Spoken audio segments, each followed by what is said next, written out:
I was already having one of the worst days I'd had in months. Nothing specific, just that kind of heavy, suffocating feeling where everything feels wrong and you can't explain why. So at lunch, I sat down with the people I thought were my friends, and I started talking. I just needed to get it out. I wasn't crying. I wasn't being dramatic. I was just venting, telling them what was going on in my head, trusting them with it. And at first, they listened. Or at least I thought they did. But then I noticed the looks, the side glances, the silence getting colder. And then one of them just said it, flat out. I was banned from the table. Not joking. Banned.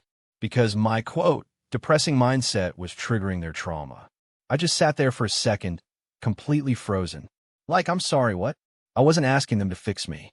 I wasn't drowning them in a crisis. I just needed someone to hear me for 5 minutes. And they couldn't even give me that. I picked up my tray, walked away alone, and ate by myself in silence. Here's what I keep thinking about, though. If they were protecting their peace, who was protecting mine? Drop a comment. Have you ever been made to feel like your pain was too much for the people who were supposed to be there for you? I got the worst news of my life, and it wasn't a breakup, it wasn't a death in the family. It came from my doctor sitting across from me with that calm, clinical face right before the most important week of my life. My blood pressure had been creeping up for weeks. I kept ignoring it, telling myself it was just stress. Wedding planning will do that to you, right? Wrong answer. The doctor looked me dead in the eyes and said it plain and simple. No sex for a full month. One entire month. I just stared at him. My brain couldn't even process it at first. Because my wedding? Next weekend. My honeymoon? The 2 weeks right after that. I'm talking about the trip we planned for over a year. The hotel, the beach, the whole romantic fantasy, completely mapped out. And now I have to walk down that aisle, say my vows, look at the love of my life, and then explain why our wedding night is going to be the most awkward night in human history. I haven't even figured out how to tell them yet. Like, what do you even say? Honey, great news, I'm officially your spouse. Bad news, the doctor says not tonight, or tomorrow, or for the next 30 days.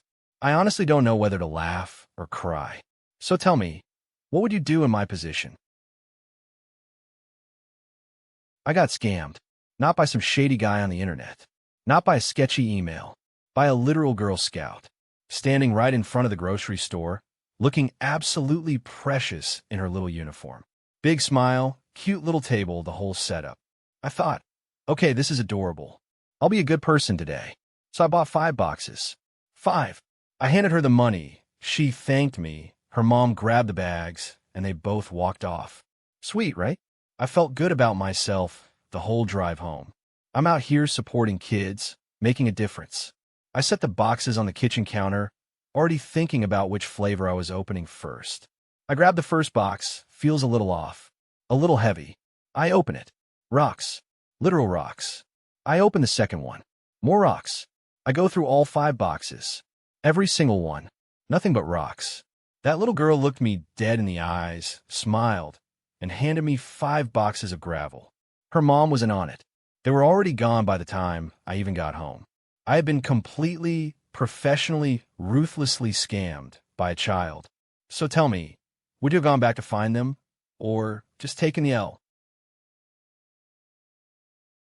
I almost killed my boyfriend, and I thought I was helping him. For weeks, he had been feeling exhausted, nauseous, just completely off. I wasn't a doctor, but I loved him, and I wanted to do something. So I did what anyone would do. I told him to drink more water. Lots of it. Stay hydrated, babe. And I started cooking for him. Spinach salads, leafy greens, all the stuff you think is healthy. I was so proud of myself. I was taking care of my guy. Then the diagnosis came. Kidney failure. The doctor sat us down and explained everything. How his kidneys had stopped filtering properly. How his body couldn't process certain things anymore. And then one of them looked at me and asked what he had been eating and drinking lately. I told them, water, tons of water, spinach, vegetables every single day. The room went quiet. Turns out, for kidney patients, excess fluids and high potassium foods like spinach are incredibly dangerous. They don't flush the system, they overload it. I wasn't nursing him back to health. I was making everything worse. The person who loved them most was the one doing the damage. I just sat there, completely frozen, replaying every meal I had made him with a smile on my face. So tell me, have you ever tried to help someone and accidentally made things so much worse?